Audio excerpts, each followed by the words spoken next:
Hello guys, welcome to my channel.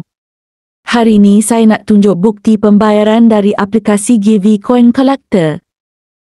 Baiklah korang, kita akan terus ke menu pengeluaran. Korang boleh tengok kat situ, saya ada kumpul sebanyak 3.54 sen dolar dan ini saya kumpul sendiri tanpa invite orang atau rakan. Okey, saya akan lanjutkan ke bahagian mengisi nombor telefon yang didaftarkan pada akaun TNG saya. Korang pula bolehlah isikan dengan nombor telefon yang korang daftar bagi akaun TNG korang.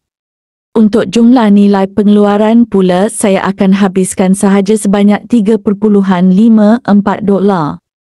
Sekarang kita akan buat pengesahan wajah korang, cuma perlu ikut arahan yang akan muncul di skrin korang nanti. Saya dah pun berjaya membuat permohonan pengeluaran sebanyak 3.54 dolar. Kita akan tengok rekod pengeluaran sebelum ni. Korang nampak yang sebetulnya saya dah 2 kali buat pengeluaran, yang pertama sebanyak 3.54 dolar dan kedua sebanyak 43 sen dolar. Ini rekod pembayaran ke dalam TNG. Saya bagi nilai 43 sen dolar. Kalau korang minat nak cuba aplikasi ni, bolehlah muat turun melalui link yang saya sediakan dekat ruang description. Lengkapkan profil dahulu, pilih avatar, isi nama yang korang nak gunakan. Tekan next. Next. Tekan finish. Korang pilih menu solo earning. Saya akan bermain selama 1 jam atau lebih.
Saya akan tunjuk hasil akhir kerana akan memakan masa jika saya tunjuk selama 1 jam.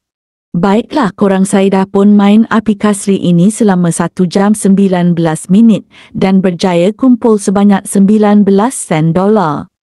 Terima kasih guys, korang jangan lupa subscribe tanda support korang pada channel saya agar saya lebih semangat nak share aplikasi lain yang terbukti membayar.